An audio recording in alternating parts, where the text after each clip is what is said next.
¿Qué tal? Muy buenas tardes, estimado público. A nombre de la doctora Patricia Galeana, directora general del Instituto Nacional de Estudios Históricos de las Revoluciones de México, les damos la más cordial bienvenida al INERM.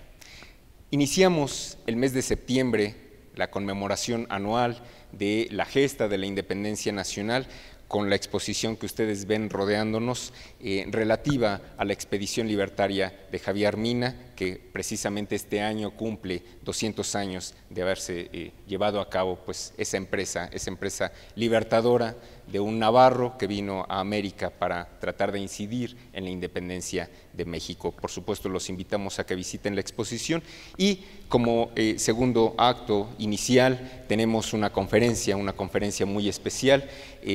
Queremos distinguir y dar espacio a los ganadores de los premios a la investigación histórica INERM, en este caso al maestro Ángel Inurrigarro de la Vega, quien el año pasado fue distinguido con el premio Ernesto de la Torre Villar a la investigación histórica sobre la independencia de México, a propósito de su investigación que comentará en unos momentos. Daré lectura a la semblanza curricular del maestro Inurrigarro para que se vayan generando una idea de nuestro expositor y del tema que trae a cuento. Ángel Inurrigarro de la Vega es licenciado en Administración Pública y Ciencias Políticas por la Facultad de Ciencias Políticas y Sociales de la UNAM. Es también maestro en Historia por la Facultad de Filosofía y Letras de la Universidad Nacional Autónoma de México. Se ha desempeñado como coordinador de cursos externos en el Centro de Educación Continua del posgrado de la Facultad de Ciencias Políticas y Sociales de la UNAM, así como en la Dirección General de Organización y Métodos de la Secretaría de Educación Pública. Fue representante de la Cámara Nacional de la Industria de la Transformación y de la Cámara Nacional de Artes Gráficas. En Canacintra, presidió el Consejo de Industrias Elaboradoras de Papel, Cartón y Artículos Escolares. A partir de 2006, el maestro Inurrigarro se dedicó al estudio de la historia. Cuenta que aquí cursó uno de sus primeros diplomados y cursos, así que las personas que participen en cursos ya saben que tienen la posibilidad de llegar hasta la mesa de los conferencistas. En 2016, como les comentaba, el INERM distinguió al maestro Inurrigarro con el premio Ernesto de la Torre Villar en Investigación Histórica sobre la Independencia de México, por su tesis de maestría, La abolición del régimen señorial en la Nueva España, el Marquesado del Valle de Oaxaca, Coyoacán, 1809-1814, investigación a la que hará referencia precisamente esta tarde. Antes de empezar, bueno, qué bueno que están aquí, les agradezco mucho su presencia. Y antes de empezar, quisiera agradecerle a la doctora Patricia Galeana la posibilidad de venir, de crear este espacio para poderles platicar un poco lo que yo logré en esta investigación. Y desde luego al grupo de trabajo que la acompaña, que si no fuera por ellos no se lograrían este tipo de cosas. Muchas gracias. También quiero aprovechar y un poco para que quede ahí como un recuerdo muy grato de alguien que tuvo un papel muy importante en el desarrollo de esta investigación. No directamente, pero sí a través de sus trabajos historiográficos. Hace 2 días falleció el doctor Bernardo García Martínez y quisiera que esta ponencia, esta plática que voy a tener con ustedes, tuviera un poco la idea de honrar su memoria. Entonces, así las cosas, vamos a platicar ahora de lo que es el marquesado, de lo que era el marquesado del Valle de Oaxaca y en qué momento comienza su proceso de descenso y de abolición. Voy a tocar 4 aspectos que me parece que son importantes para poder entender qué sucedió con esta institución de viejo cuño. Los señoríos en España llegaron a tener una vida de 900 años, son instituciones muy viejas, ¿no? Entonces, ¿pero qué sucedió con el marquesado de Oaxaca? Y entonces voy a tocar varios aspectos. Un momento en el que se da el secuestro de los bienes en 1810, cómo impacta la guerra civil en el Marquesado del Valle y fundamentalmente en Coyoacán. ¿Por qué en Coyoacán? Coyoacán formaba parte también de una de las posesiones de este marquesado, de este señorío. Posteriormente platicaré lo que sucede con la aplicación de la Constitución de Cádiz, básicamente en el territorio de Coyoacán, observando dos aspectos fundamentales: las elecciones de los ayuntamientos constitucionales y estos ayuntamientos ya en funciones, las funciones de justicia y de salubridad. Y por último, cerraré con lo que fue el proceso de abolición. Gracias, perdón. El proceso de abolición, tanto en la península como en la Nueva España, para que podamos hacer un pequeño contraste de esta situación. Queda claro que 1810 resulta ser el parteaguas de muchas cosas, pero fundamentalmente, como yo lo observo, tiene que ver básicamente con la desintegración de la monarquía española en todos sus territorios, y este era un territorio de la monarquía española. Esta desintegración comienza a darse al momento que Carlos IV, Fernando VII abdican en favor de Napoleón, que a su vez va a abdicar en favor de su hermano. Esta triple abdicación genera conflictos al interior del territorio español, el imperio español, la monarquía española, que no solamente se generan los problemas en la península, sino también en sus posesiones americanas. Las noticias de estas abdicaciones, como ustedes van a ver después seguramente en el programa, ahí en este mes se conmemora el proceso de independencia, seguramente los otros ponentes hablarán de esta situación. Sin embargo, yo la voy a tocar tangencialmente para poder concentrarme en otros aspectos, ¿no? Estas noticias de las abdicaciones de Fernando VII al papá, del papá a Napoleón, de Napoleón al hermano, generan acá en la Nueva España una agitación política, y entre los meses de julio de 1808, de julio y septiembre de 1808, está la agitación que es destituido el virrey Iturrigaray. Con este proceso de destitución se inicia un gran problema ante la ausencia de un representante, un compañero historiador, un joven historiador, Óscar Zárate, le ha puesto el nombre de gobierno precario. ¿Por qué? Porque la realidad es que durante ese tiempo todas estas jerarquías que antes se acostumbraba a respetar dejaron de hacerse, ¿no? La confabulación contra Iturrigaray, la ausencia de respeto también contra Garibay, que era el que lo sucede, no se diga con Lizana, ¿no? Hubo uno de los oidores de la audiencia lo llamaba el colegial. En fin, se genera una situación de conflicto. Después de Lizana gobierna la audiencia y es hasta 1810, en septiembre de 1810, que llega el virrey Venegas.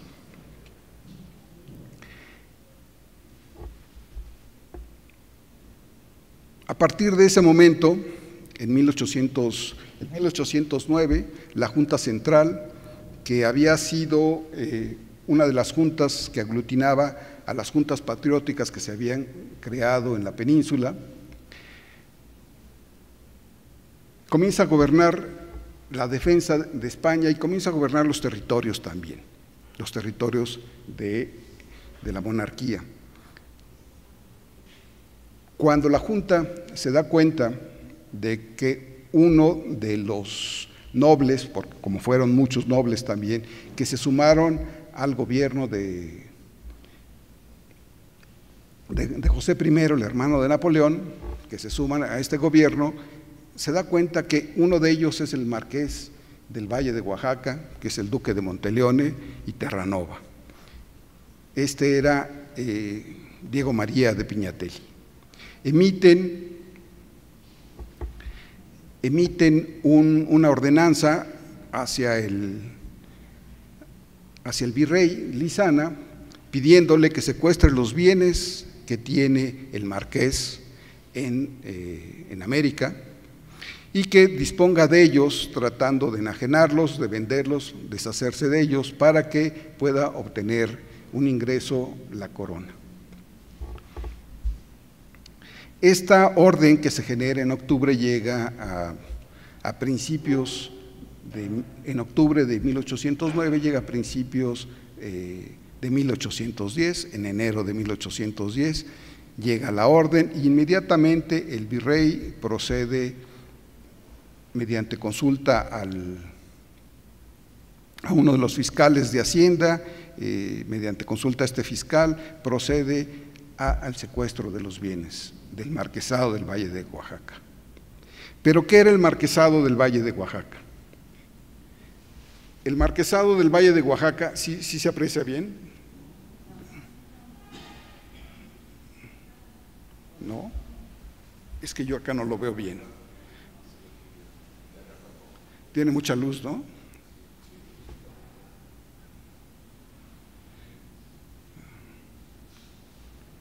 Bueno, ahorita mientras lo van componiendo les voy platicando.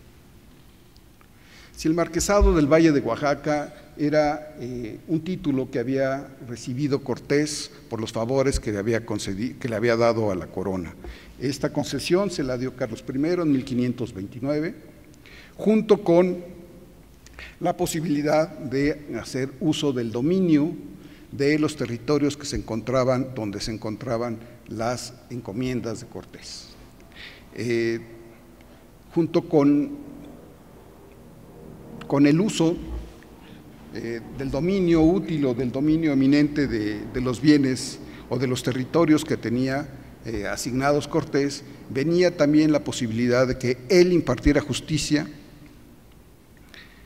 como un representante del rey. Este tipo de justicia no podía ser diferente a la que impartía el rey, tenía que ser exactamente la misma. Por eso casi siempre estuvieron de acuerdo las ordenanzas que recibían el virrey de aplicarse en los territorios del marquesado. También le conceden, además del territorio y la capacidad de impartir justicia, le conceden 23,000 vasallos para que le tributen a Cortés. Como ustedes verán ahorita que logremos aclarar esto, ustedes van a ver que los territorios están asentados en lugares justamente que tienen muchísima población. Pero no solamente eso, sino también son lugares que están asentados cercanos o dentro de las rutas de comercio que existían antes de la llegada de los españoles. Es decir, el hombre tenía muy claro dónde asentar, dónde estaba la riqueza, cómo disponer de ella y cómo explotarla. Ahorita que veamos esto, también vamos a ver la capacidad que tenía para poder entender cómo llevar de un lado a otro del Atlántico los bienes que en algún momento se comenzaran a generar cuando se fuera desarrollando este nuevo territorio. Entonces, los territorios concedidos fueron en el estado actual de Michoacán, ¿sí? Ahora Morelia, esta parte, la otra parte se llama Charo, se creó un corregimiento, el corregimiento de Charo. Luego estaba el corregimiento de Toluca, el corregimiento de Coyoacán, era toda esta parte, la parte sur poniente, ahorita la vamos a ver con detalle cuando lo toquemos, la parte sur poniente de lo que es ahora la Ciudad de México, lo que se llamaba el corregimiento, la Alcaldía Mayor de Cuernavaca, salvo esta parte donde está ubicada Cuautla, todo lo demás eran dominios del marquesado. En Veracruz, no se diga, ¿no?, que era la Alcaldía Mayor de Tuxtla y Cotaxtla, y aparecían en Oaxaca la Alcaldía Mayor de las Cuatro Villas y el corregimiento de Jalapa de Tehuantepec, que era este. Si alcanzan a apreciar En el caso de Morelia se ven dos colores, bueno, se deberían de ver dos colores, el rojo y el amarillo, un amarillo. Este amarillo en 1541 lo cede Cortés para fundar la ciudad de Valladolid. Este territorio, que está en Tehuantepec, también se lo habían concedido y se lo retiran al hijo en 1560. Si ustedes ven la distancia que había entre sus territorios, el hombre tenía muy claro por dónde iban a pasar los bienes. Cuando le conceden la posibilidad de explorar el Pacífico, no se la conceden para abajo, sino se la conceden para acá, le queda muy claro lo que hay que hacer. O sea, no podemos pensar solamente que era un sanguinario conquistador, era un hombre de empresa con toda la capacidad de poder desarrollar sus negocios. Y que ahí iban a estar y que iban a crecer, ¿no?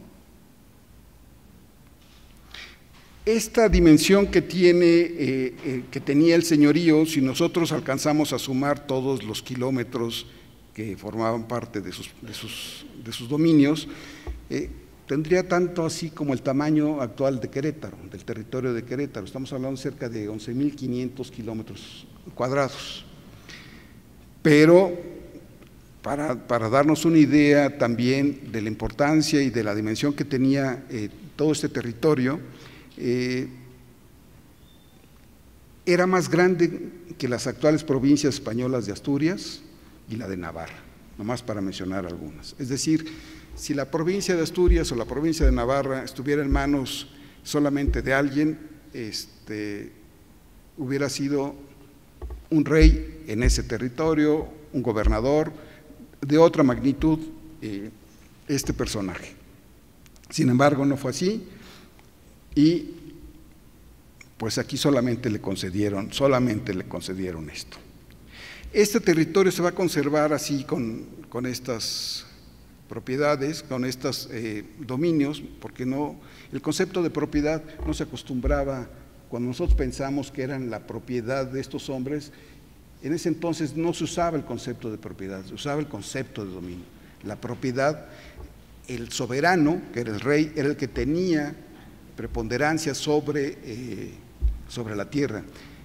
Este concepto de propiedad individual aparece a finales del siglo XVIII, con la Revolución Francesa fundamentalmente, pero no está tan individualizado en aquel entonces. El concepto de propiedad se conocía como dominio, y el dominio lo concedía el rey, como dice la Merced, se lo concede para que lo explote como si fuera de él. Así dice la Merced. Sus hijos, sus herederos, en fin, para toda la vida. Sin embargo, en 1560, como les decía, le quitan esta parte, aunque era costumbre de la corona, cuando reincorporaba territorios a su propiedad, pagarles una recompensa. Les pagaba una recompensa y esta recompensa se vino pagando hasta por ahí de 1830 y tantos, ¿sí? Porque era algo que le debían al conquistador. O sea, si nosotros no podríamos entender a España sin sus propiedades, sin sus territorios, sin la conquista que hizo aquí en América de todos esos territorios. España no podría haber sido imperial, no podría haber sido tan protagónica en el desarrollo de la historia europea, ¿no?, si no hubiera obtenido estos territorios. Y desde luego, la perla de la corona era la Nueva España. Era ciertamente de donde se nutría la monarquía. Y eso se lo tenían que agradecer a Cortés. No había otra, hay que reconocerlo. Estemos de acuerdo o no con el personaje, finalmente esto es lo que alcanzó a hacer. Este era el marquesado, y de estos bienes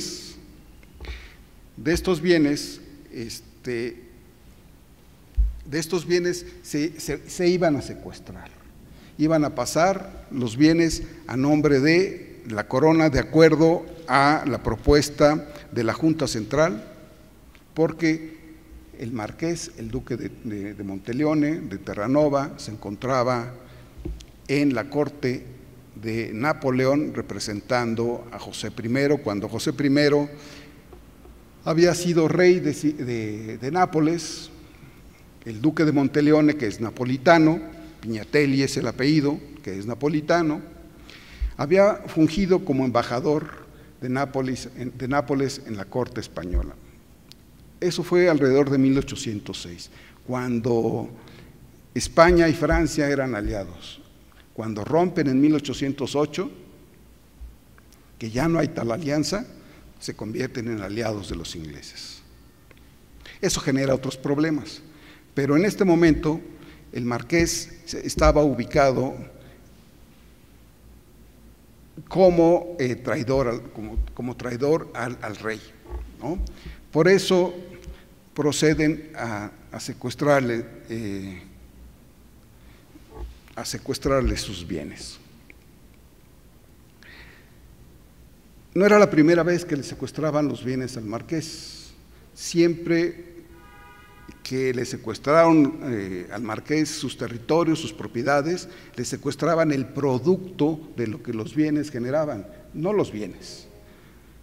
No le cambiaban la administración, dejaban que la misma administración siguiera funcionando, pero entregaba el gobierno virreinal, entregaba el producto de los bienes.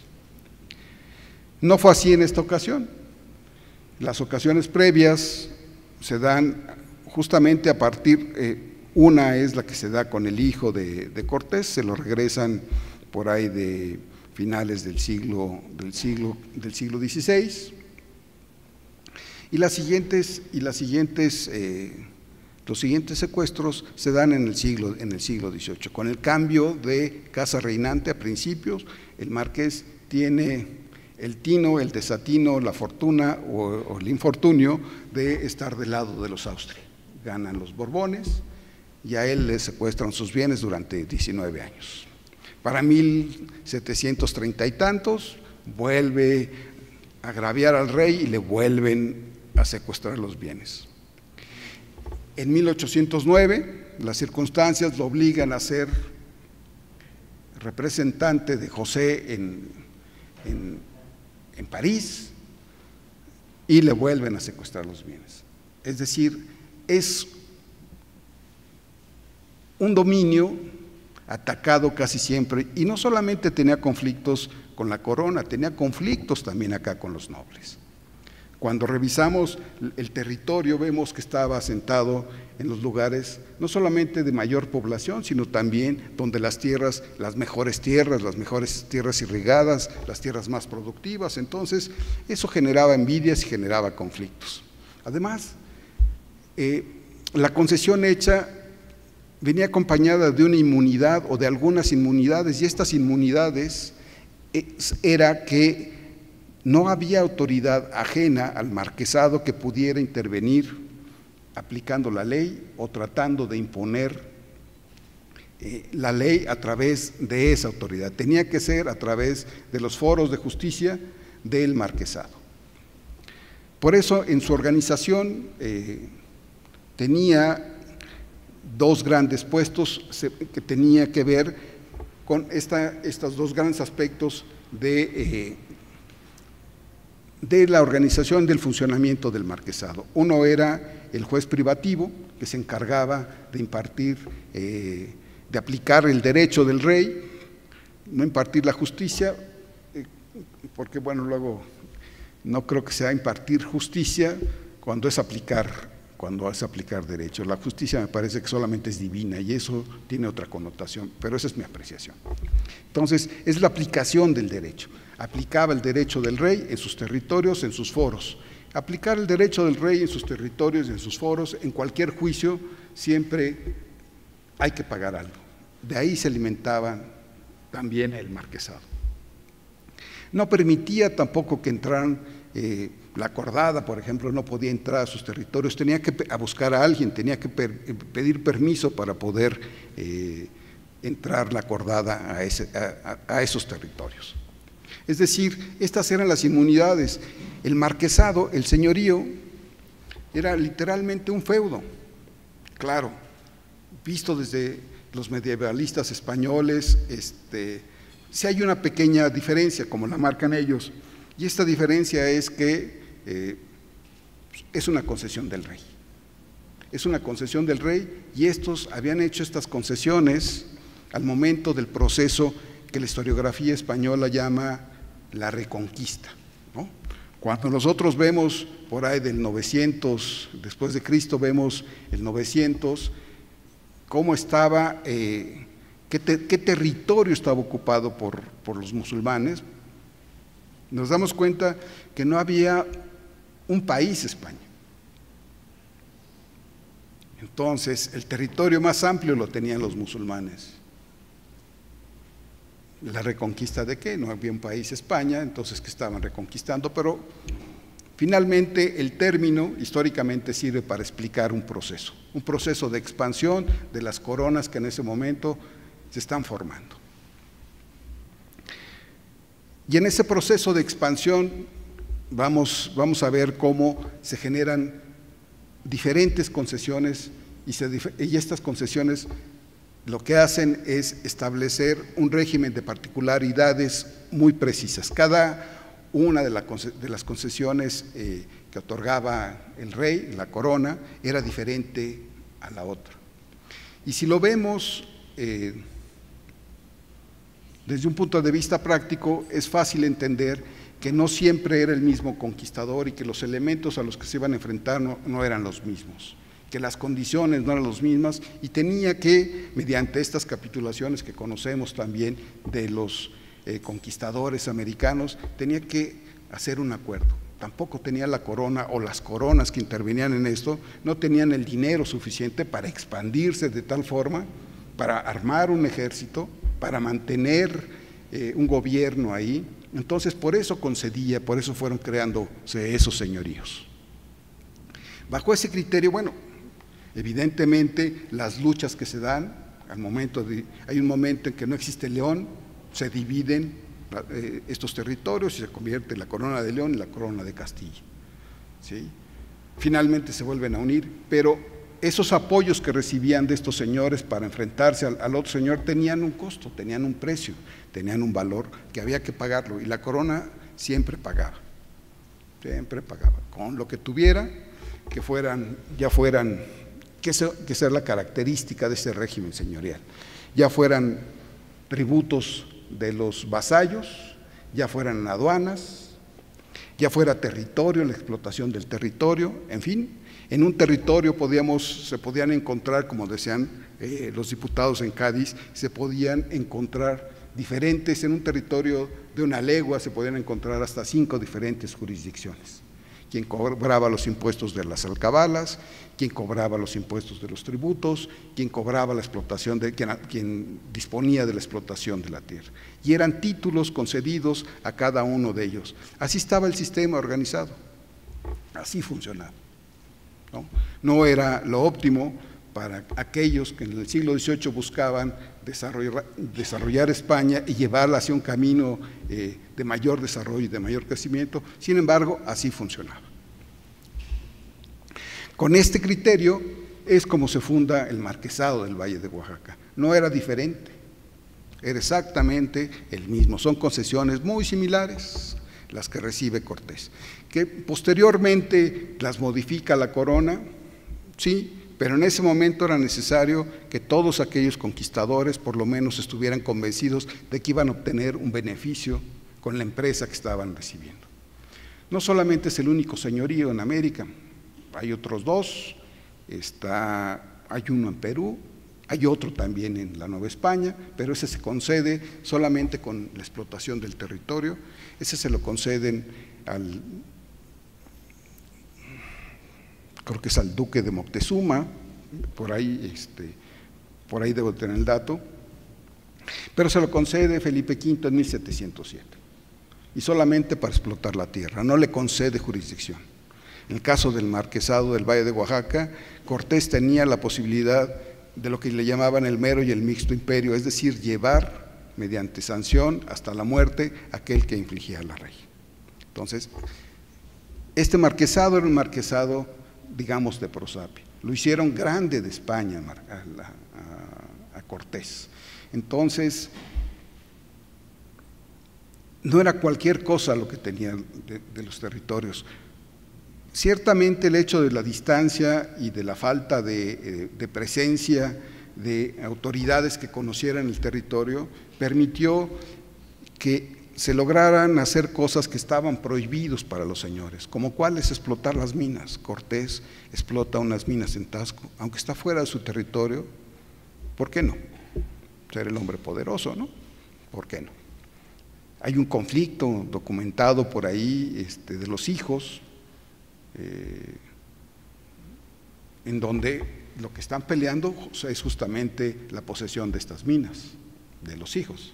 Estamos hablando del 1560 y tantos, ya para finales del siglo XVI. Es decir, el señorío de Cortés era un señorío muy importante. No aparece en el reconocimiento de las casas españolas, pero cuando vemos la dimensión que tiene el señorío de Cortés y tratamos de hacer este parangón de acuerdo a los ingresos que tiene para principios del siglo XVII, que con datos de un medievalista, Salvador de Mojó, que sacó de los 5 primeros señoríos españoles, el ingreso del marquesado en ese momento, sin explotar tanto sus propiedades como podía haber sido en el siglo XVIII, estaba en el 5º lugar de ingresos. Es decir, era verdaderamente una fuente de riqueza impresionante. Tengo para mí que los Pignatelli, que es el duque de Monteleone y Terranova, que estaban asentados en Nápoles, cuando le ayudan, creo que es a Felipe II, no, creo que sí es a Felipe II o a Felipe III, no recuerdo. Cuando le ayudan en una de sus empresas y le prestan dinero, lo que hace el rey no es pagarle, sino busca a una heredera que estuviera en conflictos, como era la bisnieta de Cortés, que estuviera en conflictos porque le iban a retirar el dominio del territorio.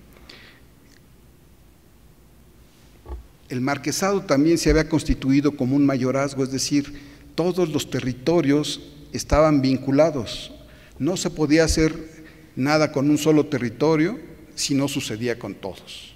Tenía que pasar esto. Entonces el mayor, y además tenía el derecho fundamentalmente de gobernarlo, de disfrutarlo, de disponer de ellos, el hijo mayor.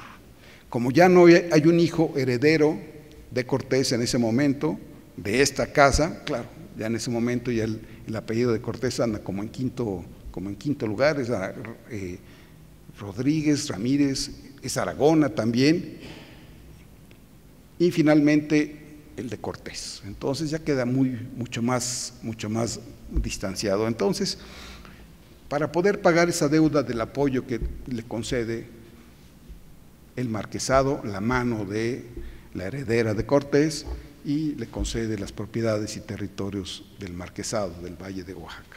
Por eso, entre sus múltiples títulos, que son cerca de 26 los que tenía este noble grande de España, que también más o menos por ahí de 1527 lo hacen grande de España, pues se suma el de Cortés.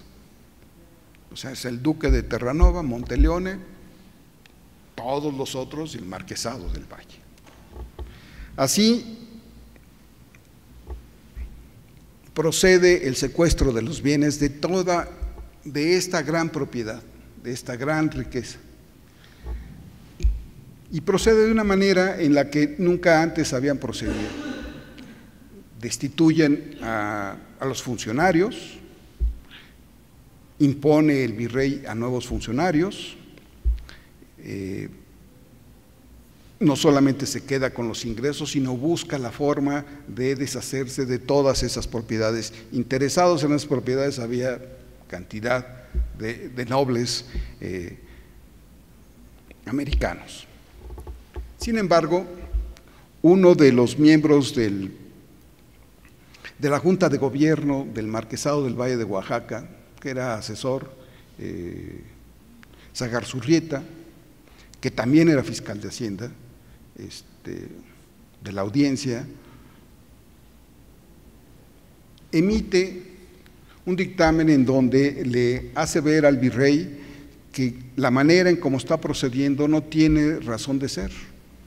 O sea, el secuestro tenía otra finalidad y la manera en cómo él estaba llevando nunca antes había procedido, entonces lo obliga a recular. Ya no busca la venta ni deshacerse de los bienes, pero sí mantiene metida la mano en los ingresos del marquesado. Y esto es hasta 1816. Hasta 1816, después de que regresa Fernando VII, le concede perdón al marqués y le regresa sus propiedades. Pero para ese entonces ya la realidad del marquesado ya era otra. Así, estas propiedades están en manos de la corona. La estructura de gobierno cambia totalmente, los gobernantes cambian, ya los tributos ya no los recibe la casa Pignatelli, los reciben el gobierno virreinal, no eran pocos tributos. Para 1809, lo que el doctor Bernardo García nos apunta es que había casi cerca de 160,000 habitantes en los territorios del marquesado. De estos, eran como 40,000 los que tributaban. Y si nos ponemos un poco exigentes, pues de a peso eran 40,000 pesos, de buenos pesos, cuando nuestro peso tenía más valor, ¿no? Entonces era un ingreso constante. La recuperación, la captura de los tributos se hacía cada trimestre. Si no se pagaba en se pagaba en el siguiente, o los que pagaban era anual, pero los que pagaban en el primer trimestre pagaban hasta el primer trimestre del año siguiente, los del segundo, y en fin, se lleva esa contabilidad. Y esos tributos pasan a la corona. Pero acá lo importante es, para lo que sirve un poco esta explicación, es para ver cómo la articulación de la organización señorial comienza a cambiar sustancialmente. Ya los miembros del gobierno de la casa, los administradores, ya no dependen del marqués, dependen del virrey mientras está secuestrado. Ya no funcionan de acuerdo a las instrucciones del marqués, sino funcionan de acuerdo a las instrucciones del virrey. Y esto sucede a principios de 1810. Para finales de 1810, como lo sabemos, llega un nuevo virrey y se encuentra con una situación de una rebelión. Hay una rebelión por el Bajío que la he documentado un poquito por el hecho de que la importancia que pueda tener la rebelión en los territorios del marquesado no tiene que ver con el choque de grandes fuerzas enfrentándose unos con otros, sino la necesidad de tener otro tipo de organización generada por la guerra. La guerra desarticula la sociedad, el orden establecido, cambia los parámetros de libertad, permite la participación de diferentes grupos en favor o en contra de los insurrectos, de los rebeldes, de las gavillas, como los llamaban, o de los insurgentes.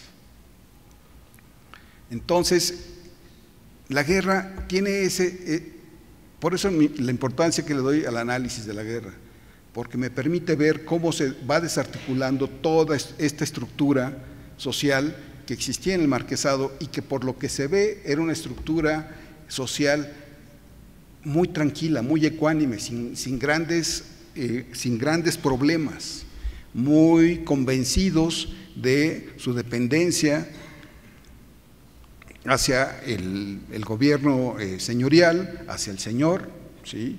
No se nota que haya casos de rebeliones, de sublevaciones, pero sí lo que se ve es que es una sociedad muy integrada. Cada quien sabía qué papel tenía que jugar dentro de esa sociedad y eso permite mantener cierta armonía. Entonces la guerra rompe con esta armonía. La guerra civil en el Marquesado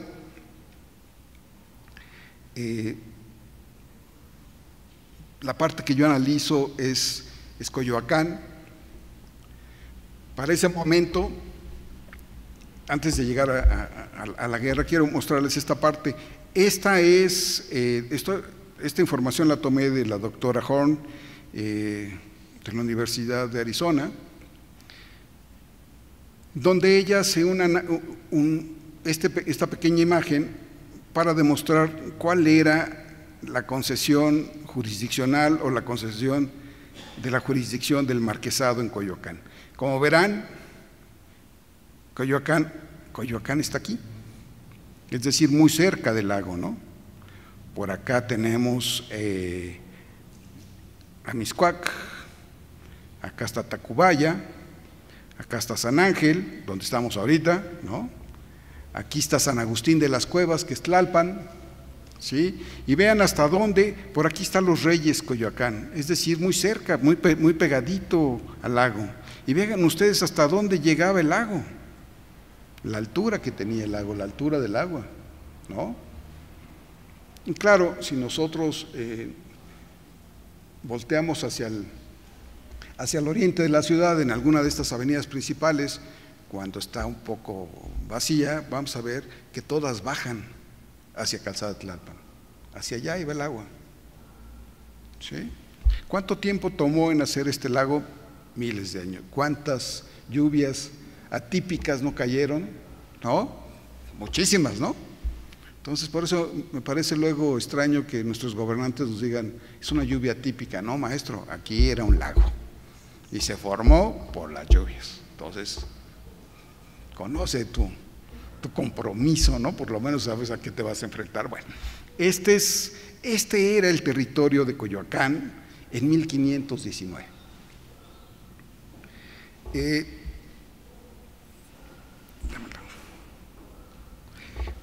Lo pueden ver aquí, ¿no? Esto lo tomé de internet, lo pueden ver aquí más o menos aproximadamente, ¿no? Desde luego era un territorio bañado por muchos ríos y sus afluentes, ¿no?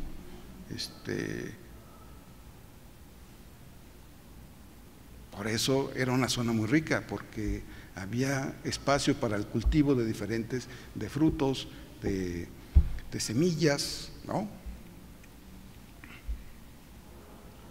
Si lo vemos, aquí vemos el contorno de la actual ciudad, ¿no? Y lo que era el lago. Entonces, no sé dónde va a quedar el aeropuerto, pero seguramente un día se les va a inundar el aeropuerto nuevo, ¿no? Pero no me hagan mucho caso, a lo mejor, ojalá me equivoque.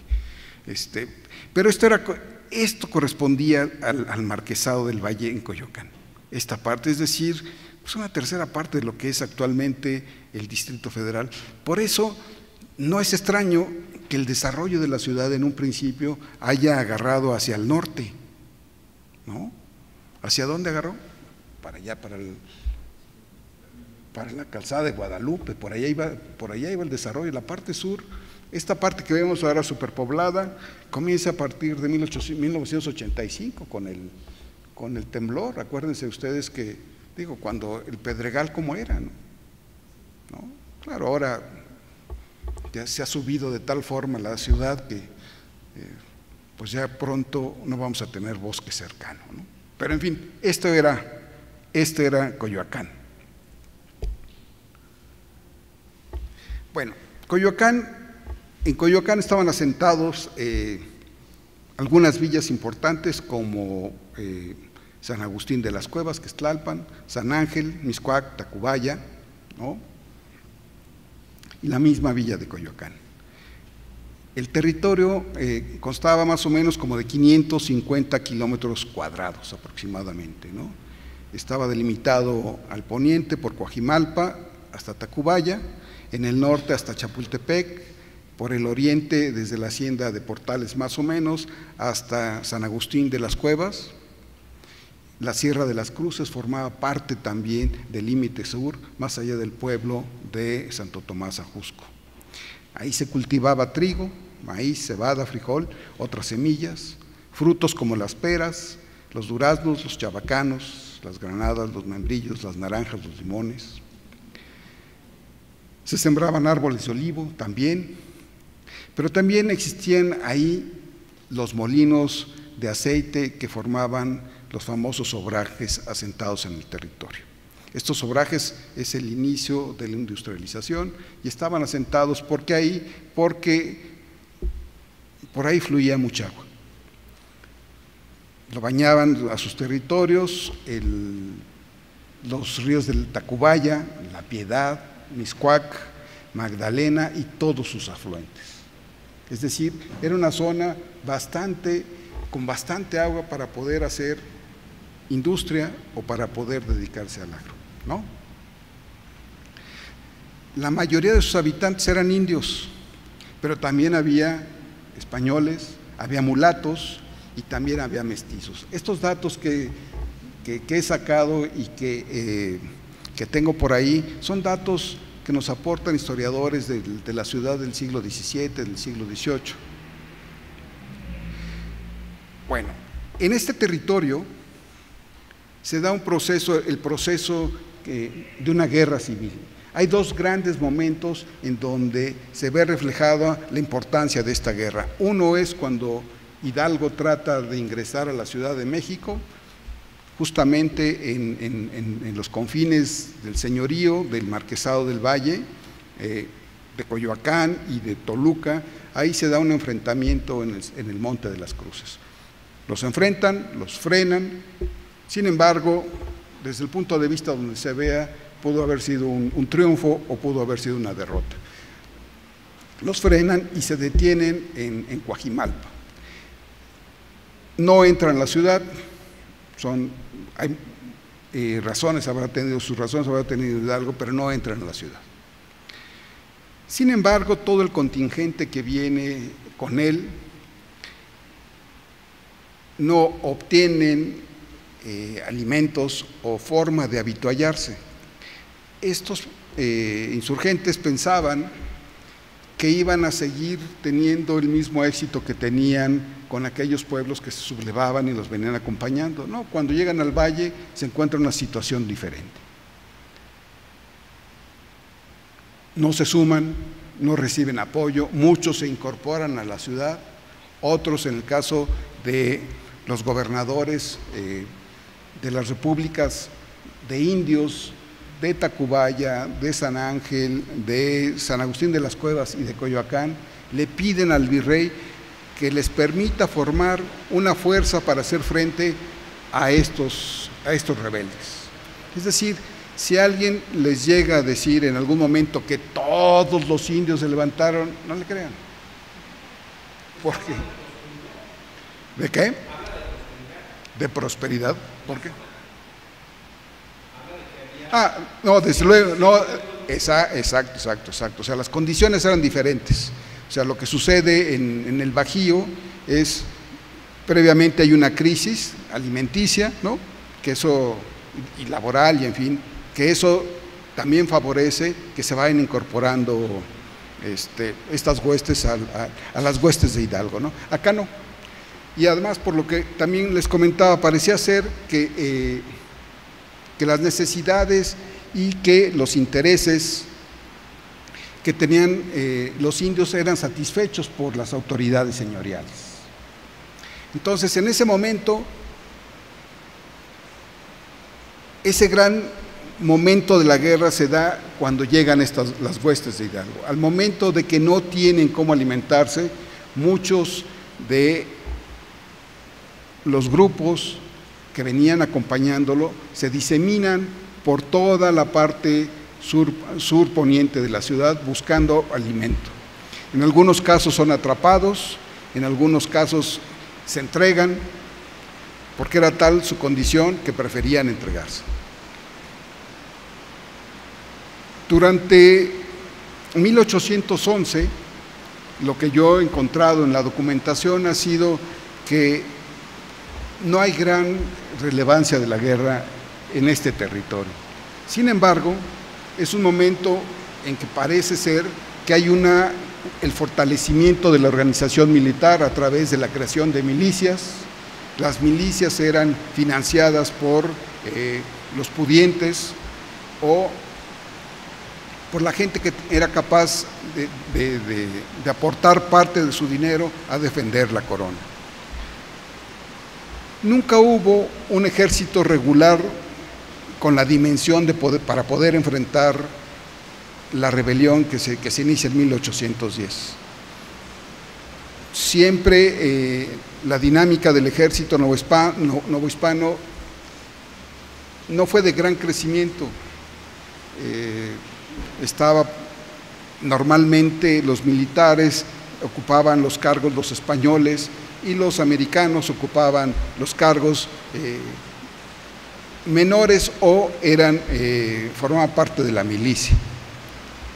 Entonces, no había posibilidad de enfrentar esa dimensión en ese momento.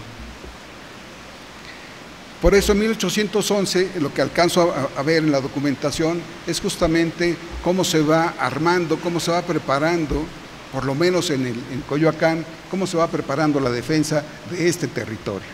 A través de la formación de milicias, el nuevo subdelegado, que era el corregidor previo cuando era señorial, el nuevo subdelegado, que depende ahora del virrey, era comandante de patriotas. Los patriotas eran milicianos, era comandante de patriotas. Con su dinero financiaba esa milicia. Entonces, también le cedieron la subdelegación y era el encargado de impartir la justicia. Entonces, lo que aprecio en ese momento es que esta configuración de milicias, apoyada un poco en el ejército, comienza a funcionar de tal manera que permite contener el movimiento. No hay grandes enfrentamientos en la documentación, no se perciben grandes enfrentamientos, pero lo que sí se percibe a raíz de finales, a partir de finales de 1811, es una gran actividad en la zona sur-poniente. ¿Por qué? Porque hay un ejército bien organizado, dirigido por Morelos. Morelos, a diferencia de Hidalgo, organiza bien el ejército y este ejército comienza a generar conflictos al ejército virreinal. Al inicio de la segunda campaña de Morelos, que inicia en Izúcar, lo que pretende este hombre es tratar de acercarse a veces no se entiende bien por qué actuaban así, pero tratar de acercarse a la ciudad. Va de Izúcar a Cuautla, de Cuautla a Cuernavaca, de Cuernavaca creo que va a Táscolo, de Tasco a Tenancingo, regresa de Tenancingo a Cuernavaca y vuelve a irse a Cuautla, donde sucede el sitio. Durante ese tiempo, que hace como un 8, ¿no? Durante ese tiempo que están cercanos las huestes de Morelos, es cuando se ve mayor movimiento dentro del territorio. Y lo que se ve es formas de cómo habituallarse, allegarse de recursos, allegarse de alimentos, ¿sí? Que no se sabe bien a bien si estos iban a ir a dar al ejército o si era una gavilla de robavacas o una gavilla de robacaballos o eran insurrectos solamente, ¿no? Porque pocas son las ocasiones en que se detecta quién los dirige. Entonces, aunque en todas las partes que dan, tanto los comandantes de destacamento como el mismo subdelegado, es que son rebeldes, es que son una gavilla que acaba de asaltar, que acaba de robar, se meten a San Agustín de las Cuevas, saquean San Agustín de las Cuevas, se meten a San Ángel, lo saquean también, se meten a Coyoacán, lo saquean. A veces actuaba un poco como a manera de venganza, ¿sí? Al gobernador de la República de Indios de Coyoacán lo raptan en 1812 y aparece en Ecatepec lo fusilan en Ecatepec en 1803, porque el hombre se sabía, claro, ese es el argumento, se sabía que era patriota y leal al rey, aunque es muy posible que haya habido algún conflicto ahí personal que se lo llevaron. Entonces, la misma guerra nos va demostrando cómo se va rompiendo aquel orden que existía durante el tiempo señorial. También, ¿qué nos demuestra? Nos demuestra la incapacidad que tiene la autoridad, en ese caso el subdelegado, comandante de patriotas, sumado al destacamento militar que existía en Coyoacán, para poder ejercer su función como juez, como impartidor de la justicia del rey. La estrategia trazada por el virrey para este territorio, no conozco otros, pero para este territorio era: salgan de rondines todo el tiempo, que no sepan a dónde van, salgan de rondines, que no se enteren a dónde van, y si ustedes salen con rumbo hacia un lado, den la vuelta y váyanse al otro lado para que no sepan, y cáiganle ustedes a los insurgentes, sorpréndanlos, como si estuvieran esperándolos, ¿no? Aquí se asentaron, aquí se quedaron y ahorita les vamos a caer, cosa que nunca sucedió, nunca se encontraron a nadie, nunca, por lo menos en ese tiempo. O sea, es claro que la sociedad tenía gente que estaba fuera de la ley, que se había incorporado al movimiento y que la gente que conocía a esta le informaba. También es claro que la información que recibían las milicias a través de informes de aquellos que se indultaban, o que aquellos que eran atrapados, o aquellos que en confesión daban su versión de los hechos, esta información que recibían nunca era fidedigna, no había manera de confirmarla. Y entonces,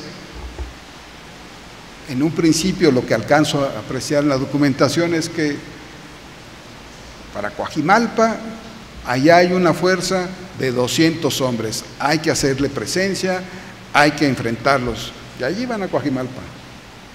Claro, nosotros ahora vamos a Coajimalpa en auto y decimos, bueno, pero pues crúcense la Sierra de las Cruces, ¿no? El Pedregal, ¿no? Crúcense el Pedregal, ¿no? A caballo o a pie. Pues eran jornadas verdaderamente difíciles y desgastantes. Cuando revisa uno los documentos, lo que ve es la molestia de estos comandantes con el virrey por mandarlos a esos rondines, ¿no? El desgaste que tiene la tropa, el desgaste que tienen los caballos. En fin, la guerra para eso nos sirve, para conocer qué es lo que sucede, no para buscar la gran batalla en el territorio de Coyoacán, porque nunca se da una gran batalla. Escaramuzas, correteos, encuentros fortuitos, ¿no? En Pedregal hay un encuentro que se dan en un valle que se establecen estas olas de magma que se convierten en piedra, ¿no? De un lado están los realistas y del otro lado los rebeldes.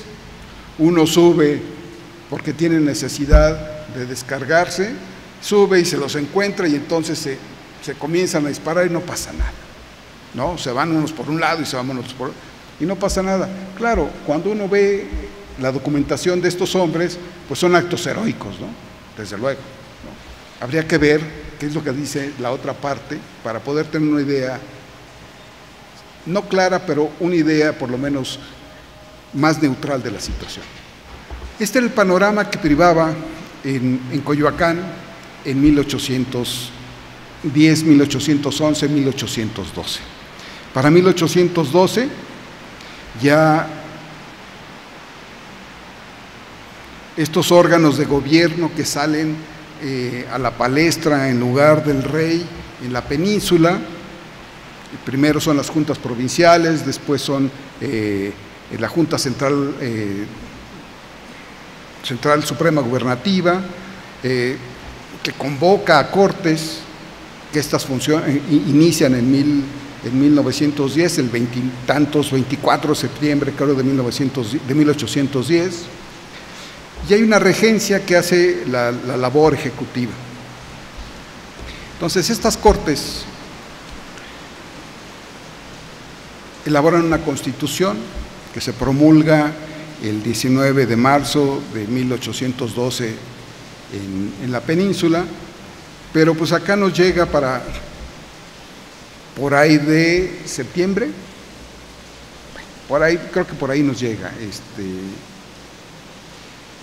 y se da a conocer a todos lados. En el Marquesado se jura el 5 de octubre, o sea, todos sabían que tenían que jurar lealtad a esta Constitución, a esta nueva norma, ¿no? Esta nueva norma es producto de, desde luego, pues de las discusiones que se dan sobre la situación en la que se encuentra Francia. Se nutre del pensamiento ilustrado del siglo XVIII, del pensamiento también de la Revolución Francesa, en fin. O sea, aparece ya en esta Constitución, es la primera Constitución, aunque hay otra paralelamente, que es aquella que se llama el Estatuto, pero no deja de ser una Constitución, Estatuto de Bayona, que también es otra Constitución que se tiene en España. Entonces, esta establece algunas medidas para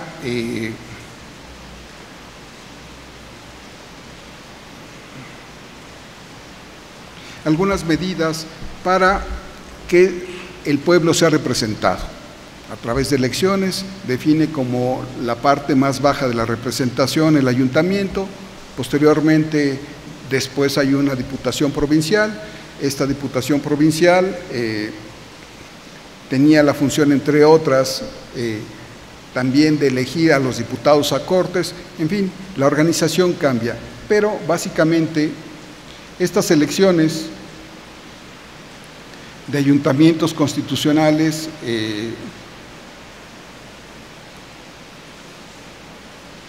son producto de esta Constitución. En Coyoacán, como les platicaba, no había un ayuntamiento, nunca se constituye un ayuntamiento durante el tiempo señorial. Son corregimientos, son alcaldías, es un juez, justicia, que imparte y que aplica y que gobierna el lugar. No había necesidad.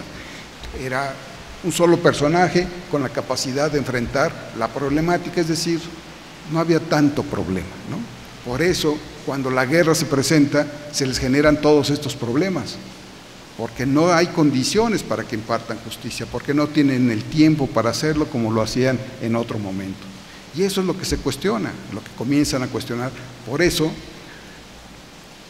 cuando llega la Constitución y se establecen ayuntamientos en el partido de Coyoacán, hay una participación impresionante.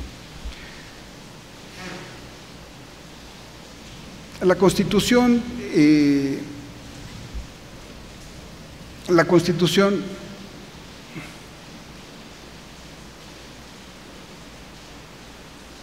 Cádiz traía, como les decía, se había nutrido de este pensamiento que privaba en ese momento, ofrecía la libertad de expresión, la representación, el cambio de súbditos a ciudadanos, suprimía algunas instituciones y privilegios del régimen absolutista, y una de ellas, lo estamos viendo, era el señorío, ¿no?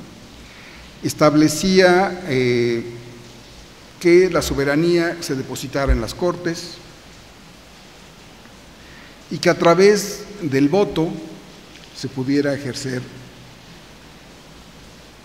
la participación ciudadana. El nivel más elemental de gobierno eran los ayuntamientos. El 23 de mayo de 1812, las Cortes Generales Extraordinarias asentadas en aquella peñíscola de Cádiz, ¿no? Ese pedacito atacado por franceses y protegido por barcos ingleses, genera esta Constitución, esta normativa, ¿no? Y una cantidad de normas a través de decretos que buscaban darle un cariz diferente a la monarquía, ¿no? Y el 23 de mayo de 12 publican un decreto o varios decretos que tienen que ver con la formación, cómo se deben de formar ayuntamientos, cómo se deben de establecer las diputaciones provinciales y cómo deben de elegirse los diputados para la Diputación de 1813. La idea de renovar cada año los diputados estaba en el ánimo de estas Cortes. Cada año había que renovar diputados, que me parece, claro, es la lógica del momento, pero hubiera obligado a que las elecciones en estos territorios tan distantes, tan lejanos, se tuvieran que realizar con un año de anticipación. Ustedes imagínense en Coahuila, ¿no?, que elegían un diputado en lo que llegaba pues a España, pues ya le tocaba otra, ¿no? En fin, seguramente no era tan fácil, ¿no? Pero este decreto, o estos decretos del 23 de mayo, establecen reglas uniformes para los nombramientos, cómo se deben de elegir los candidatos, qué individuos deben de formar los ayuntamientos, fechas de elección, los mecanismos de cambio, la cantidad de cargos por ayuntamiento, de acuerdo a la cantidad de población que había en ese territorio, ¿no?, cantidades de electores por pueblo, cantidades de electores por parroquia, ¿no? Y debido a este decreto, para hacerlo más expedito y poderlo difundir con mayor claridad, el virrey Venegas procede a formar una comisión que va preparando, es una junta preparatoria de las elecciones, para que diera una organización y estuviera al pendiente y al cuidado de estas elecciones. Algunos de los acuerdos tomados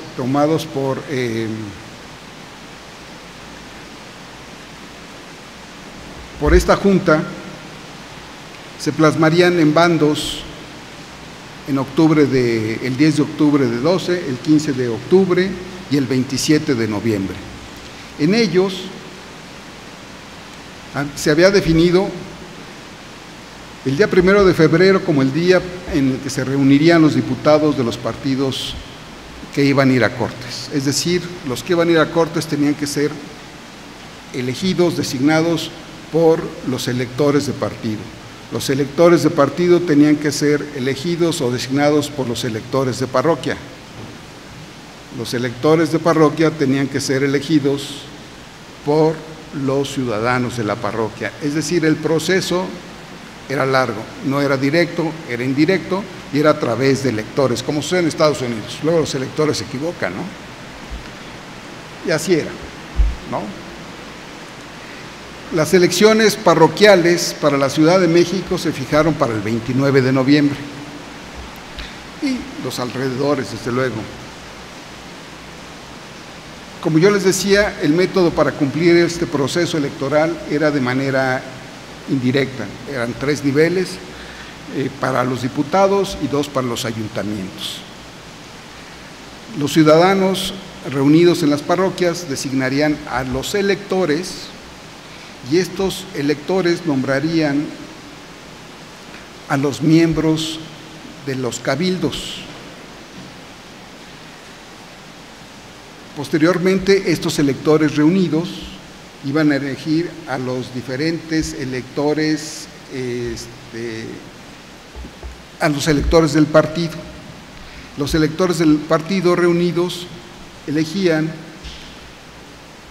reunidos en la capital de la provincia, ¿no?, de la intendencia, nombrarían a los miembros de las diputaciones provinciales y a los diputados a Cortes. Entonces, sí era un proceso más o menos largo, ¿no? El 29 de noviembre, el día de las elecciones de los electores de parroquia, en la Ciudad de México se da un suceso que no hay ningún español dentro de estos electores, son puros electores americanos. Eso genera severos conflictos y severas dudas para el gobierno. ¿Por qué? Porque en una situación de guerra, estamos hablando de 1812, cuando la insurgencia está en su mejor momento, respaldada por un ejército comandado por Morelos, ¿no?, que había volteado de cabeza al más puesto de sus generales, que era Calleja, ¿no? Le había roto un sitio y lo había hecho quedar mal. Entonces, no está tan fácil aceptar en ese momento que los americanos salgan elegidos como electores de parroquia, no haya ningún español, pero no solamente eso, no es tan aceptable ver que las muestras de alegría de la gente porque salieron los electores americanos y las manifestaciones de esta alegría que generaron uno que otro suceso, pero no era como para que verdaderamente se alarmaran. Incluso en los reportes eso es lo que dicen, sí hubo esto, pero no fue de gravedad, es decir, no se detonó una rebelión como se pensaba que podía haber sucedido. Entonces el virrey Venegas cancela el proceso electoral. El proceso electoral también en Coyoacán no se realiza. El proceso electoral queda en manos del justicia, del subdelegado, del anterior corregidor. En tanto que andaba en estos rondines, en tanto que andaba como comandante de patriotas, no alcanza a instrumentar las ordenanzas que aparecen en los bandos de octubre.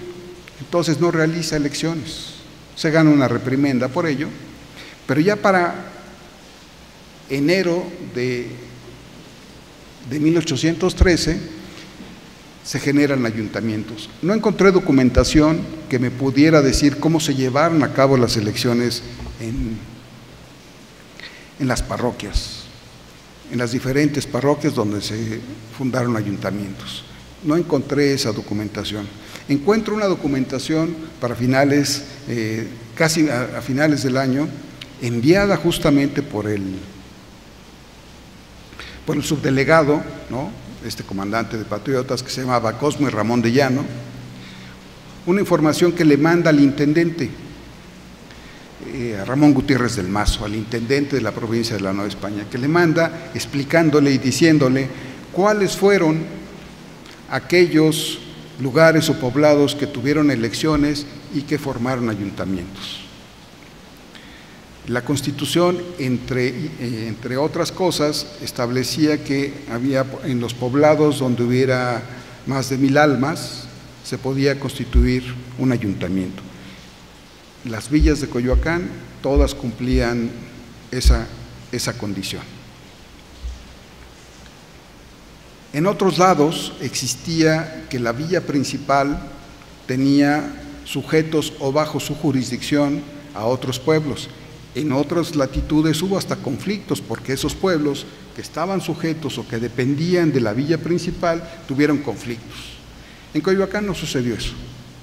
En Coyoacán nuevamente se ve que es un proceso que fluye sin ningún problema, no hay ningún conflicto. Los principales de un lado no exigen que los otros sigan dependiendo de ellos, ¿no? Al contrario. Por ahí hay una duda, no todos los ayuntamientos eligen en el mismo momento, ¿no? Porque la documentación que revisé, pues me dice que unos eligen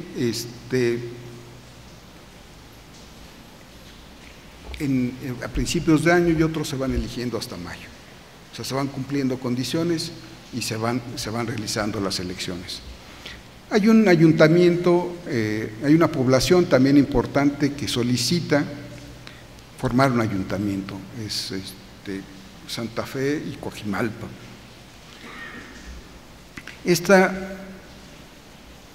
El encargado de la fábrica de pólvora que estaba asentada en esa zona, solicita al virrey la formación de un ayuntamiento, porque la Constitución también establecía que se podían constituir ayuntamientos, aunque no se cumpliera la misma, la cantidad establecida de personas, de ciudadanos, de vecinos que estuvieran asentados ahí, si en esa zona, si la zona fuera una zona de importancia económica, y en el caso de acá, sí lo era, estaba la fábrica de pólvora. Entonces ese fue el argumento. También, más adelantito vamos a ver, ahorita lo vamos a ver que no cumplió las condiciones de los 1000 vecinos asentados ahí, o los 1000 ciudadanos, porque durante 1813 hubo una epidemia que diezmó su población, y ese fue el argumento, ¿no? Ellos dijeron, somos 750, pero se nos murieron los completos, ¿no? Para los 1000. Entonces, por esa situación, por la importancia del lugar, en 1814 se concede la creación del ayuntamiento de Coajimalpa. Pero en 1813 solamente se crean los 5 ayuntamientos, ¿no? Estamos hablando de San Agustín de las Cuevas, San Ángel, Coyoacán, Tacubaya y Mixcoac. 5 ayuntamientos. Vamos a ver ahorita aquí cómo se conformaron. Aquí hay otro elemento que me permite decirles que había armonía, me parece que había una armonía más o menos entendible en este territorio señorial. Cuando reviso estos listados que envía el subdelegado, me doy cuenta que en el caso de Coyoacán, Miguel Mariano Duarte, en el caso de San Ángel, que es Pedro José de Vertis, ¿sí? Y aquí en el caso de Mixcoac, que es Agustín Sanz de Santa María, que era el hijo del gobernador del Valle de México, Manuel Sanz de Santa María. Es decir, estos 3 tenían la función, como establecía la Constitución, en su artículo 321 creo que es, de ejercer la justicia. Había un alcalde del primer voto y uno de segundo voto. Estos tenían la facultad de ejercer la justicia. Pero ya habían ejercido la justicia, habían sido tenientes de justicia de Cosme Ramón de Llano, del subdelegado, estos 2, por lo menos el de Coyoacán y el de San Ángel. Es muy posible que en Mixcoac el hijo de Sanz de Santa María hubiera sido abogado, ¿no? Luego también por aquí vamos a encontrar, por aquí los tengo, perdón, vamos a encontrar, ustedes síganlo por ahí, dice, se elige a un teniente de justicia como alcalde de primer voto, que también tenía el cargo de alférez de patriotas, es decir, el hombre era patriota, formaba parte de las milicias y era conocido, por eso también lo eligieron, pero además era encargado de impartir justicia representando al subdelegado, ¿no? También en el segundo y el cuarto regidor, el segundo y el cuarto regidor, estos 2, Muñoz, es Rafael Muñoz y Germán Betancourt, se habían desempeñado como regidores de cabildo indígena en la República de Indios de Coyoacán, de acuerdo a las votaciones que revisé de 1811. En el ayuntamiento de Mixcoac, ya los dije, el hijo del gobernador, Agustín Sanz de Santa María, así como Hipólito Casiano y José de la Cruz, quienes en 1803 habían sido alcaldes ordinarios de primer voto, y el otro había sido escribano en la República de Coyoacán en 1803. En San Ángel, el alcalde de primer voto había fungido como teniente de justicia, como les comentaba, que era de Vertis, ¿no? Y teniente de patriotas de la milicia. Es decir, si nosotros vemos que aquí no está, tampoco les presento esa relación que tengo por ahí, si nosotros vemos la función que tenía cada uno de ellos previamente, les permitió tener sus puestos. Quien impartía justicia se ubicaron en los puestos donde iban a impartir justicia. Quien tenía necesidad o la posibilidad de vincularse con la gente del pueblo, ¿no?, de la villa, con los ciudadanos, eran los regidores, los que habían sido regidores previamente o los que habían tenido un cargo en la República de Indios, se incorporan acá y se incorporan con esa función. Así es como yo trato de explicarme las cosas. Es posible que las cosas hayan sido de manera diferente, pero lo que yo aprecio es esto, ¿no? Cuando veo la siguiente lista, que no aparece aquí, la de electores de partido, los electores de partido tienen un nivel diferente de educación.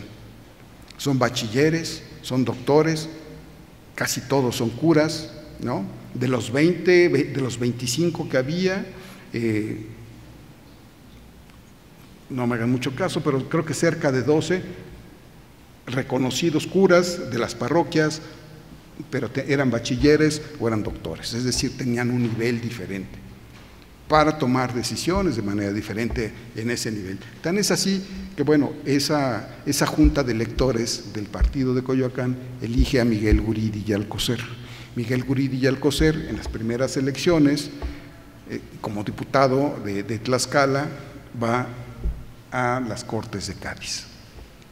Para ese entonces lo vuelven a elegir como el elector del partido de Coyoacán. O sea, no solamente había un vínculo interétnico, ¿no? Me parece que queda claro que las funciones estaban muy bien definidas. O sea, ¿cómo integrar un ayuntamiento? Solamente con los que queremos nosotros, no, mejor para que funcione, integremos a aquellos que tienen conocimiento de las funciones. Y así es como aparecen. No he encontrado todavía datos de los otros, pero seguramente la documentación que tengo iré encontrando y poco a poco se irá conformando esta hipótesis que tengo, ¿no? Porque finalmente es una hipótesis, ¿no? Estos ayuntamientos, como les decía, está el de Coajimalpa, está el de Tacubaya, el de Mixcoac, el de San Ángel, el de Coyoacán y el de San Agustín de las Cuevas. Para 1800, de acuerdo con los datos que nos aporta, aquí está la fuente, la doctora Dorothy Tank, el territorio de Coyoacán tenía esta configuración. No es tan fácil determinar en ese momento las fronteras.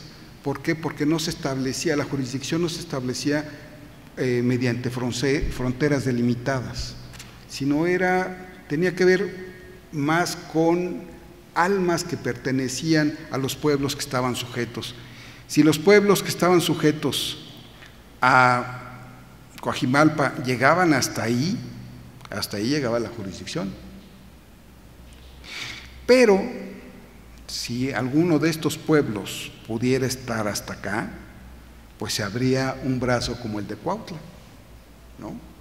Cuando ustedes revisen, si tienen la curiosidad de revisar cómo estaban las jurisdicciones, el doctor Gorman creo que tiene un trabajo al respecto, las jurisdicciones en ese momento, tanto eclesiásticas como de gobierno virreinal, ustedes van a ver la cantidad de traslapes y de acomodos que para nosotros, en nuestra forma de ver esta realidad, no tiene lógica. Para ellos sí tenía lógica.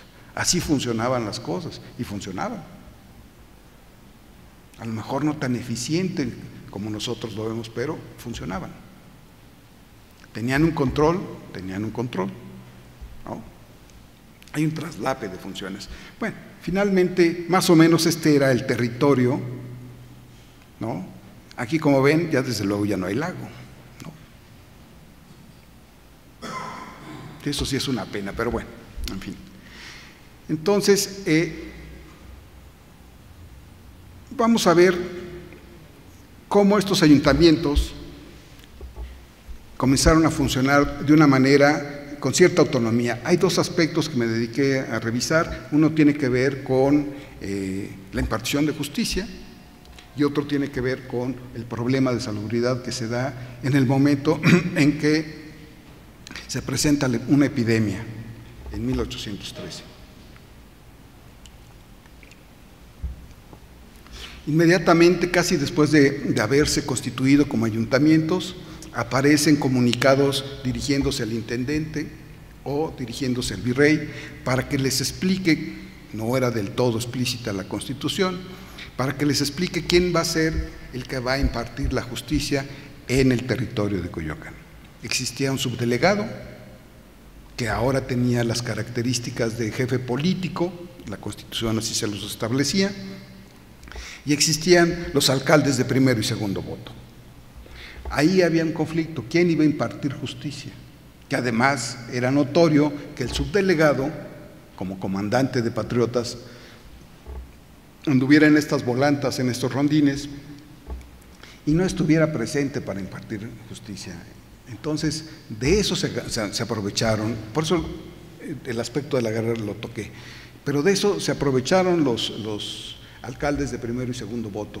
Querían saber quién iba a impartir justicia. Impartir justicia no solamente era resolver un problema, sino allegarse de recursos y de dinero. Quien no quería dejar de impartir justicia era el subdelegado. ¿Por qué? Porque había aportado una cantidad de dinero de sus ingresos para formar las milicias, y una manera de resarcirse hubiera sido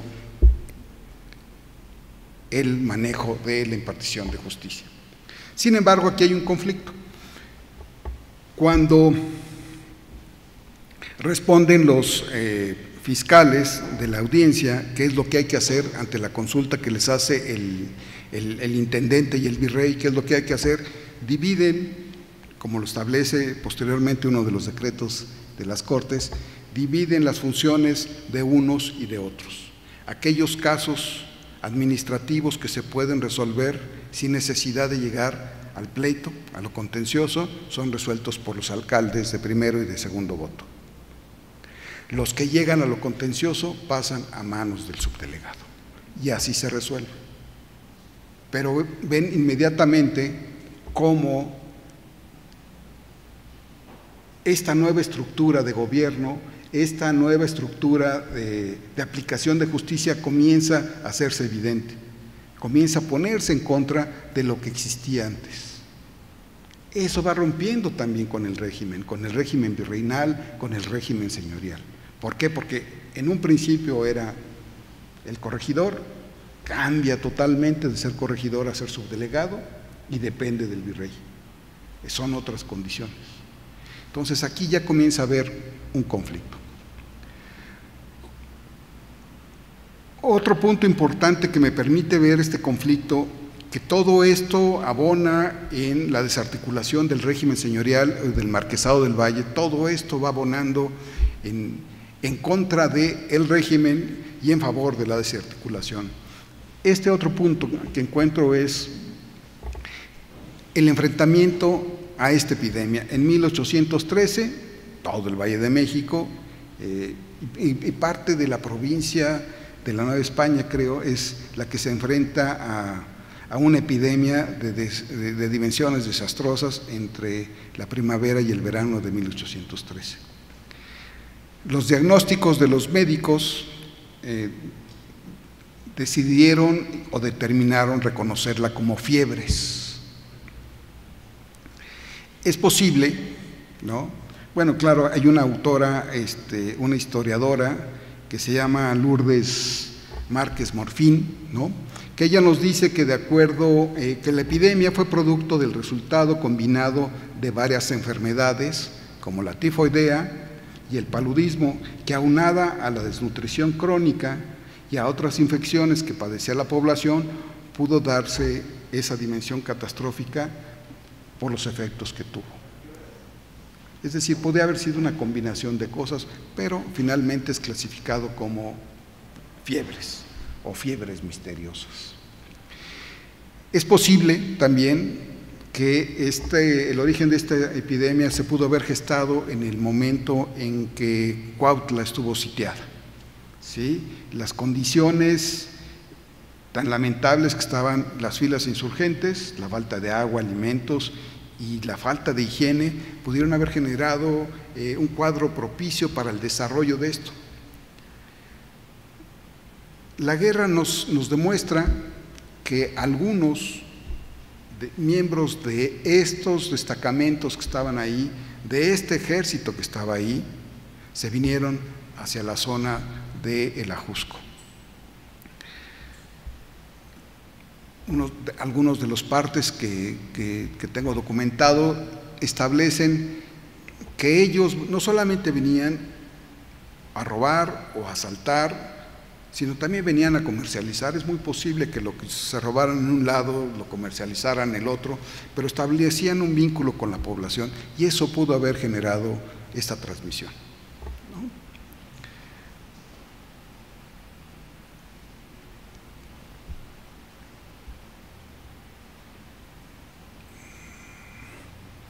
Esta autora, por ejemplo, nos dice que uno de los barrios más afectados fue la villa de Coyoacán, ¿no? Que estaba en la villa de Coyoacán, que es el pueblo de los reyes, y ella tiene documentado que hubo 1,200 muertes. Es decir, no pocas en una población que no llegaba a 15,000 personas, ¿no?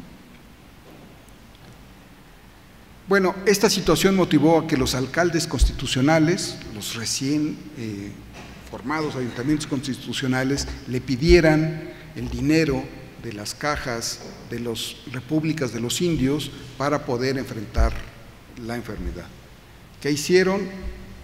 Lo solicitan al intendente, el intendente lo solicita al rey, al virrey, el virrey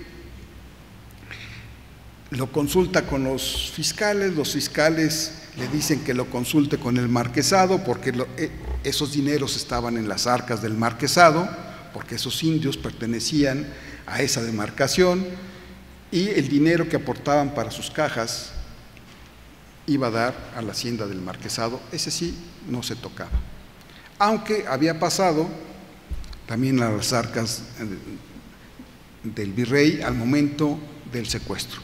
Entonces, pues les dice el marqués que sí, que el representante del marqués, en este momento todavía creo que Sanz de Santa María, les dice que sí, que no hay ningún problema, que en el caso de Tlalpan tiene cerca de 1,500 pesos, entonces el virrey decide concederles 500 pesos. Con los 500 pesos arman un hospital y hacen frente a este problema, ¿no? Pero nuevamente, es decir, ya hay una autonomía y ya no trabajan este ayuntamiento por instrucciones del virrey, de ninguna autoridad real. Se comienza a generar esta autonomía, ¿sí? Ellos, de motu propio, comienzan a buscar la manera de resolver estos problemas. Y aquí también comenzamos a ver cómo se desarticula ese orden jerárquico, ¿sí? No era un orden acostumbrado a que hubiera autonomía de ninguna de sus instituciones, y menos los ayuntamientos. En el caso de los ayuntamientos que estaban en España, que dependían de los señores, recibían línea directa del señor. Los ayuntamientos que estaban asentados en territorios señoriales recibían línea directa del señor, como vamos a ver ahorita. Es decir, aquí ya comenzamos a ver cómo se va desintegrando esta monarquía, este orden jerárquico, ¿no?, que existía previamente, y cómo se comienza a generar un nuevo orden. ¿Qué sucede? Este es el último punto. La abolición del régimen señorial en la península, vamos a revisarlo, y en la Nueva España. Pero ¿qué era el régimen señorial español? De acuerdo al censo que realiza uno de los ministros de Carlos IV en 1797, el Florida Blanca, el historiador español Miguel Artola elabora un mapa donde se ven todas las posiciones señoriales. Yo aprovecho esa información y hago esta diferencia. Claro, este es Portugal, aquí vemos la frontera con Francia, pero vemos que todo lo que está en negro es jurisdicción señorial. Los señoríos tenían jurisdicciones sobre esos territorios. Y lo que está en amarillo era jurisdicción real. Si vemos Galicia, había mayoría de jurisdicción real. Si vemos Valencia, otro tanto, ¿no? Andalucía no se diga, digo Extremadura, ¿no? En fin.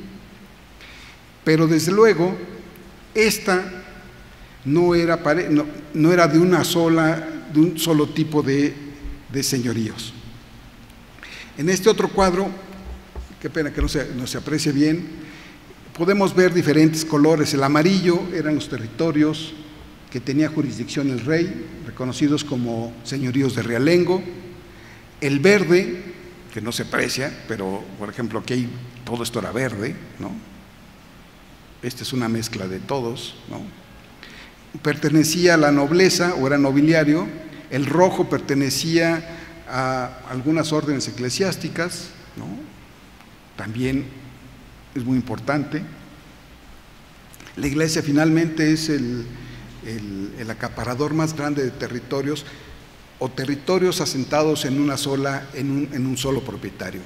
Era la iglesia en ese momento, ¿no? Porque todos estos eran de diferentes detentadores del dominio, para decirlo claro, ¿no? Están las órdenes militares que están en azul, que no se aprecia, ¿no? Si ustedes tienen interés pueden consultar el trabajo que hice, la tesis, que está en TESIUNAM, con mi nombre, por ahí aparece mi nombre, búsquenlo y ahí queda muy claro, está mejor explicado. Y hay los que estaban en negro, que son los no identificados, ¿no? Es decir, el régimen señorial español era amplio.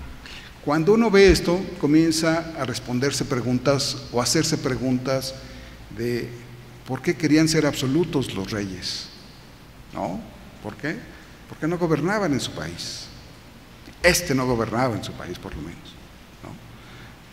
Entonces, por eso se explica uno a veces por qué querían ser absolutos estos reyes. Finalmente lo van a lograr, pero bueno, en el momento que se da las cortes, como vamos a ver, esta era la condición que existía en el territorio español de la península. En América solamente estaba como les había dicho, el Marquesado del Valle, Nueva España, solo el Marquesado del Valle y el Ducado de Atlisco. Pero pues, la gran fuerza de los señoríos estaba en España. Por eso, al momento de que se reúnen las cortes en Cádiz, no tardan en surgir el problema señorial. Y el problema señorial no solamente surge en las cortes de Cádiz. Desde antes de convocar a cortes, la Junta Suprema Gubernativa convoca una consulta al país y en esa consulta, previa a la apertura de las cortes, aparece el problema señorial, muy marcado, uno de los grandes problemas que tenía la monarquía española, ¿no? Y como yo les decía, los señoríos eran una mediación entre el rey y los súbditos. Por esa mediación obtenían beneficios. Si nos acordamos de lo que platicábamos sobre el proceso de la Reconquista, vamos a ver que en algún momento solamente esta zona es una zona que está en manos de europeos, pero todo lo demás parecía está en manos de árabes, de musulmanes. Entonces, para lograr la reconquista o la conquista de todo el territorio, tuvieron que hacer una cantidad de concesiones impresionantes. Pero estas concesiones duraron hasta 1837, no hasta 1812, porque la diferencia entre la aplicación del decreto allá en España y la aplicación del decreto en la Nueva España es sustancialmente marcada, ¿no? Los que llevaron la voz cantante de la discusión de los señoríos eran gallegos, diputados gallegos o diputados valencianos. Ellos sufrían verdaderamente la opresión de los señores, ¿no? Sabían lo que eran los señoríos y querían su transformación. Uno de los diputados, aquí tengo una cita para que vean ustedes en manos de quién estaba toda esta cantidad de ingresos de la corona.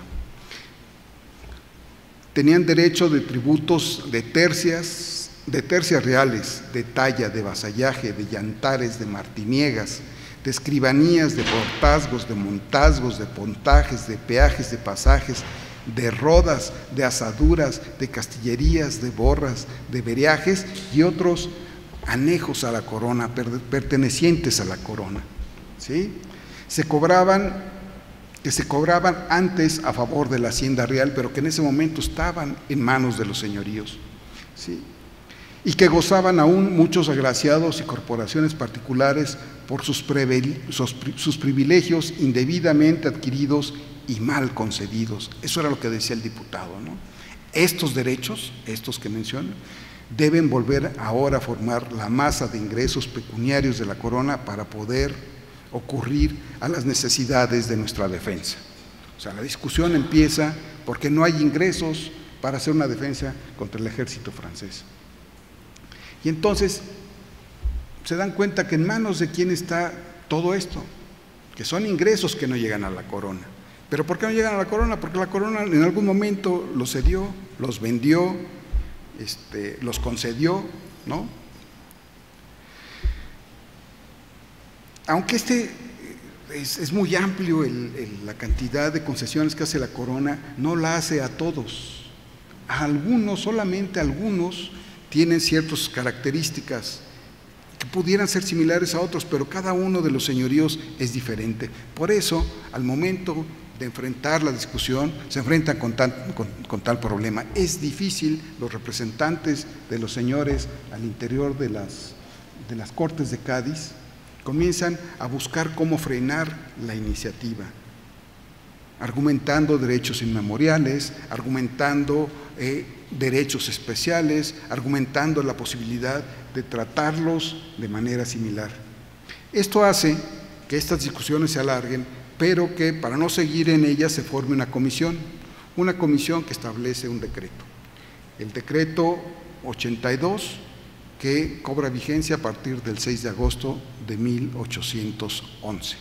En este decreto, palabras más, palabras menos, quedaban abolidos los señoríos jurisdiccionales y se transformaba la propiedad, el dominio del rey, el dominio señorial, en propiedad privada, pero siempre y cuando estuvieran a nombre de los que tenían el dominio. Es decir, si la renta de este edificio estaba a nombre del marqués del Valle de Oaxaca, era de él. Si este edificio estaba en los territorios baldíos del rey y no tenía dueño, era del rey, pasaría a manos del rey, ¿sí?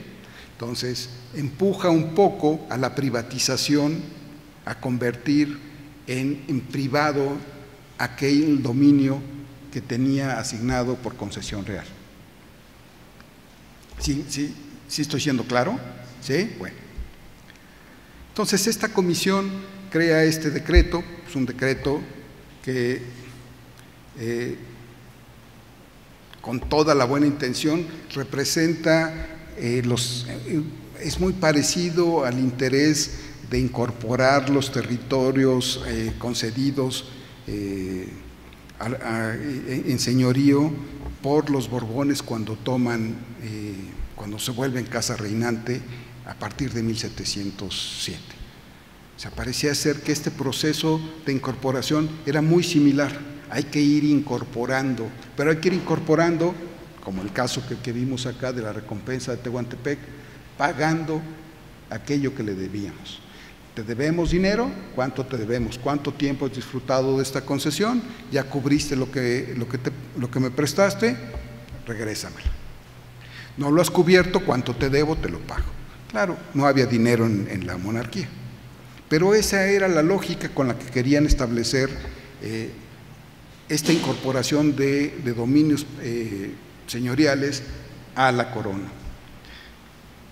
Desde luego no tenía nada que ver con lo que pensaban, lo que hicieron los franceses o lo que pensaban el gobierno de José, ¿no? Apoyado en el Estatuto de Bayona. Lacónicamente abolía los señoríos, se desaparecía todos los fueros señoriales, se acababan, pasaban a nombre de la nación. Acá no. acá, en el ánimo de no caer en un problema, entraron en una negociación. Entonces, hay un caso que es muy específico de qué es lo que sucede en el Marquesado de Astorga, en la provincia de Alicante. ¿Sí? Se da un proceso de abolición.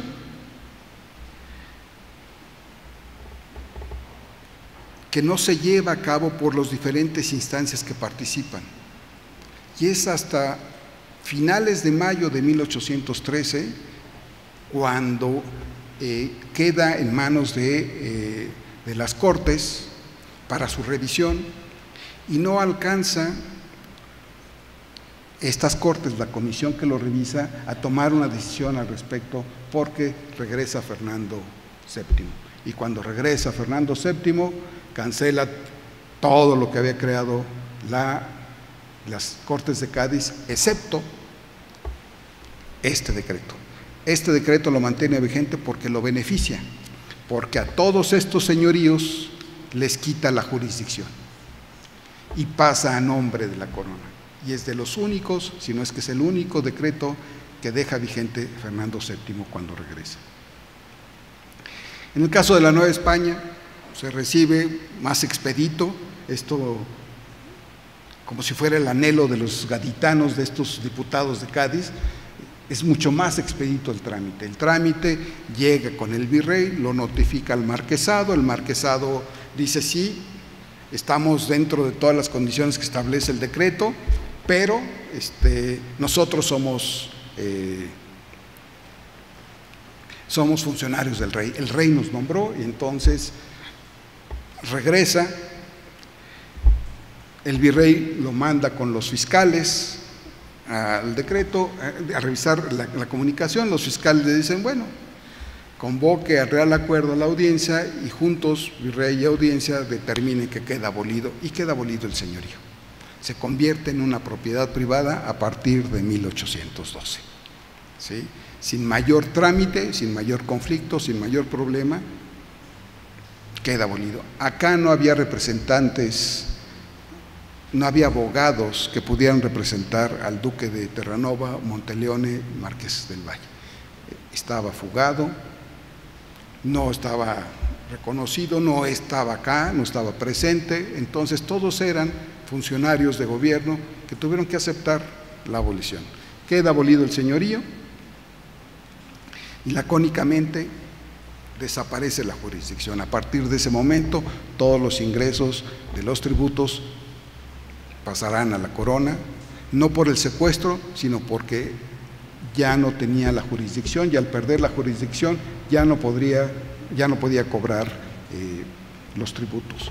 Bueno, acá hemos visto lo que he tratado de platicarles, alargándome mucho, ¿no?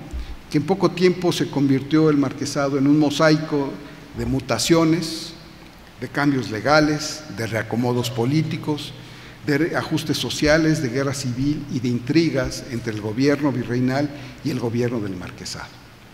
Mientras en la península se fraguaba la abolición, la modificación del régimen señorial, que había sido el bastión del antiguo régimen, en la Nueva España el proceso ya había culminado. Y con esto termino. Les agradezco su atención y muchas gracias.